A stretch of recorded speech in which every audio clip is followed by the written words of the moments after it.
두 번째 단원, 유전자 조작 기술에 살펴보겠습니다. 자, 제목은 생명공학의 발전, 그 한계는 어디까지인가? 이것입니다.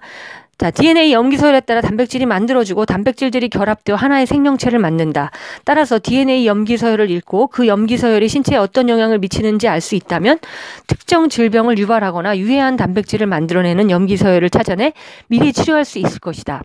유전자를 통해 질병의 발병 여부, 더 나아가 개체의 형질을 예측하기 위해서는 두 가지 사항이 필요하다. 첫 번째, 유전자의 염기서열을 읽어내는 기술이다. 이를 유전정보 판독 기술이라 한다. 두 번째, DNA 염기서열의 내용이 형질에 미치는 영향을 밝혀내는 것이다. 염기서열을 읽어내도 그것이 의미하는 바를 알지 못하면 그저 문자의 나열에 불과할 것이다. 가령 4번 염색체 상에 있는 DNA 어느 부위가 ATT 점점점으로 시작할 경우 그 사람은 특정한 병의 증세가 나타난다. 라는 식으로 DNA 염기서열의 내용과 형질 사이의 원인 결과 관계를 규명하는 것이 필요하다. 이를 유전정보의 해독 기술이라 하자. 얼마 전 완료된 인간 게놈 프로젝트, 휴먼 게놈 프로젝트 HGP 역시 게놈, 즉 인간 유전체의 염기서열을 판독하여 기록으로 남기기 위한 것이다. 게놈이란 유전자, 진과 염색체, 크로모솜의 합성어로 우리말로는 유전체라고 한다. 인간의 23쌍의 염색체 안에 어떤 유전자가 어느 위치에 존재하는지, 이들 유전자가 어떤 염기서열로 이루어져 있는지를 담은 지도가 바로 인간 게놈 지도이다. 인간의 염색체 23쌍에 존재하는 DNA 염기서열의 수는 무려 30억 쌍에 이른다. HGP의 완결로 인간의 유전자라는 설계도에 어떤 글자들이 담겨 있는지 읽어내고 이를 저장하는 단계는 완료되었다. 이제는 게놈 지도에 담긴 염기서열이 어떤 의미를 지니는지 파헤칠 차례다. 인간의 23쌍의 염색체 중 몇 번째 염색체에 위치하는 DNA 어느 염기서열에 따라 어떤 형질이 나타난다는 식의 연구가 바로 그것이다. 이렇게 DNA를 읽을 수 있다면 조작도 할 수 있다. DNA 염기서열의 내용, 즉 유전자를 바꾸는 것을 유전자 재조합이라고 한다. 키보드로 문자를 치듯이 원하는 대로 DNA 염기서열을 조작할 수 있다면 좋겠지만 현재로서는 원하는 염기서열을 다른 DNA로부터 따오는 방법을 쓰고 있다. 바람직한 DNA 염기서열을 한 생명체로부터 가져와서 다른 생명체의 DNA에 끼워 넣는 방식이다. 이렇게 DNA를 잘라다가 다시 접합하기에 유전자 재조합이라 부른다. 유전자 재조합은 다음과 같은 순서대로 이루어진다. 첫 번째, A라는 생명체의 DNA에서 원하는 기능과 관련된 부분, 즉 유전자를 효소로 잘라낸다. 두 번째, 앞에서 잘라낸 DNA 조각을 끼워 넣을 자리를 확보하기 위하여 목적지에 해당하는 B라는 생명체의 DNA 중 일부를 잘라낸다. 세 번째, B쪽 DNA의 빈 공간에 A로부터 잘라낸 DNA 조각을 끼워 넣어 연결 부위를 효소로 접합한다. 네 번째, 이렇게 재조합한 DNA를 B에 다시 주입한다. 이제 생명체 B의 DNA에는 A의 DNA 중 일부가 포함된 것이다. 즉 생명체 B는 A의 유전자 중 일부를 가지고 있기 때문에 본래 지닌 기능, 형질 이외에 A로부터 도입된 새로운 기능, 형질까지 함께 지니게 된다. 자, 이렇게 하는 데는 크게 두 가지 도구가 필요한데요. 하나는 DNA의 특정 부분만 골라서 잘라내는 가위에 해당하는 도구로, 이것은 잘라낸 DNA 조각이 들어갈 새로운 자리를 만드는 데도 필요하다. 다른 하나는 잘려진 DNA 조각을 다른 DNA에 붙일 수 있는 접착제 같은 도구다.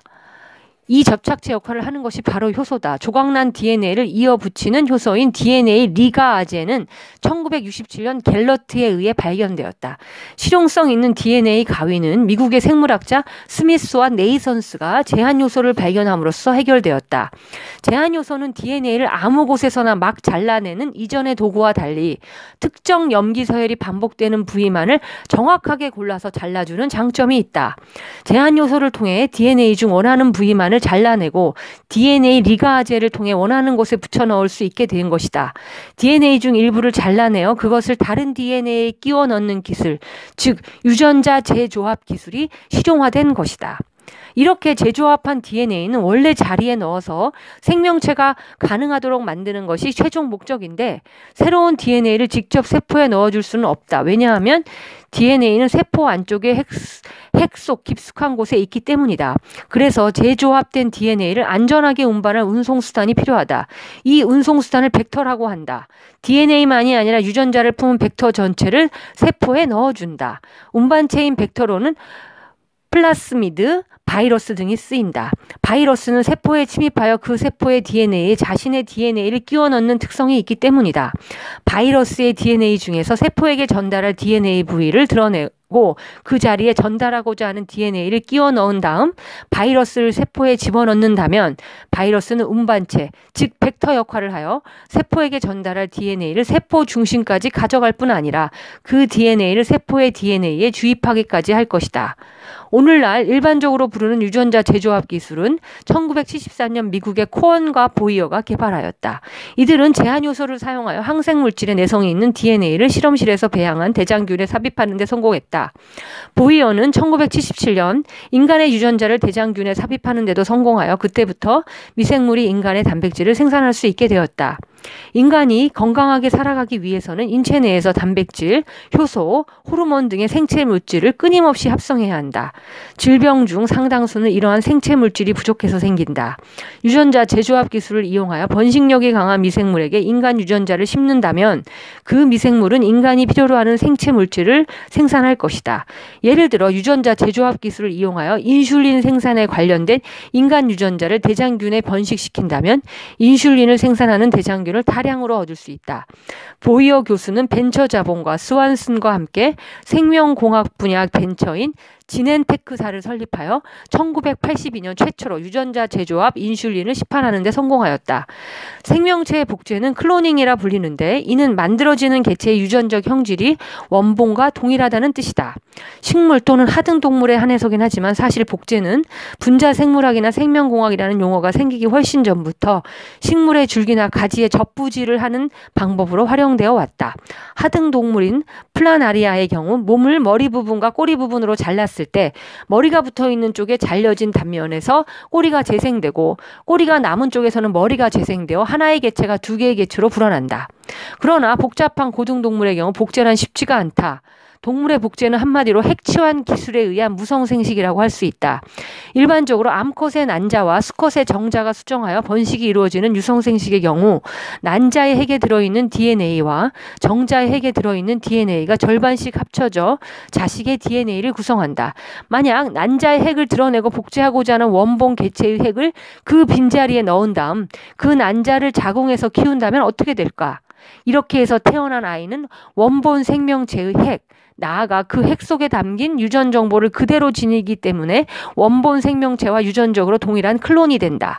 난자의 핵을 원본 생명체의 핵으로 바꾸어 넣는다고 해서 핵치환 기술이라 하고 정자와 난자와 만나지 않더라도 생명이 탄생할 수 있기 때문에 암수가 필요하지 않다는 의미에서 무성생식이라고 한다.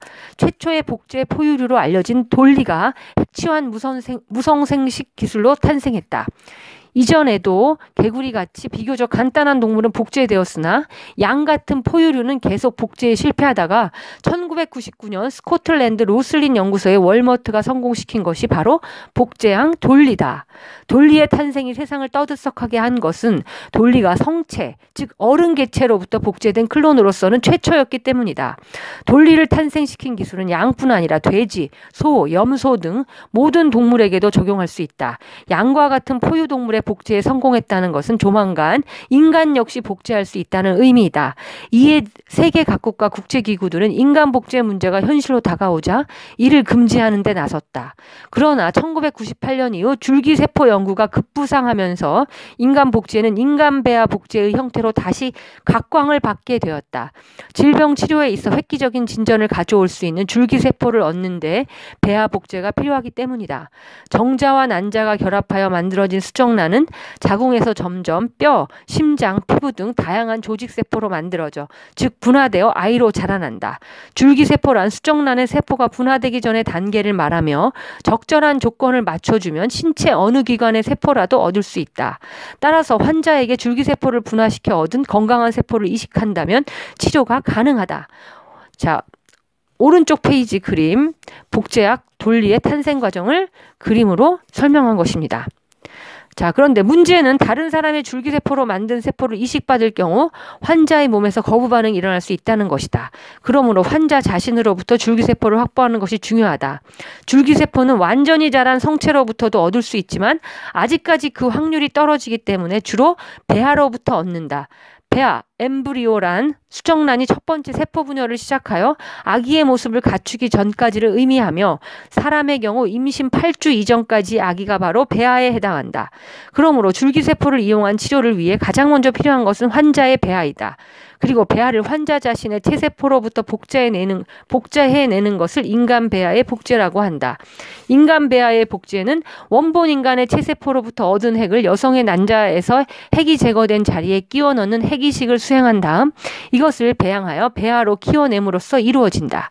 배아를 복제한다는 말은 어떠한 인간의 유전자를 그대로 지닌 배아를 키워낸다는 것이지 하나의 배아를 여러 개로 복제해낸다는 뜻은 아니다. 인간 배아를 복제한다는 것이 아니라 인간을 배아로 복제해낸다고 이해하면 빠를 것이다. A라는 사람의 체세포 핵을 핵이 제거된 난자와 융합시켜 배아로 키워냄으로써 A의 유전자를 그대로 지닌 배아를 만들어내는 것을 인간 배아 복제라고 하며 복제된 배아를 자궁에서 키워 완전한 개체, 아기를 얻는 것을 인간 개체 복제라고 한다. 왼쪽 페이지 그림을 한번 참조해 주세요. 현재 인간 개체 복제는 법으로 강력하게 금지되어 있지만 인간 배아 복제는 대체세포나 장기를 만들어낼 수 있다는 가능성 때문에 뜨거운 논란에도 불구하고 연구가 꾸준히 진행되고 있다.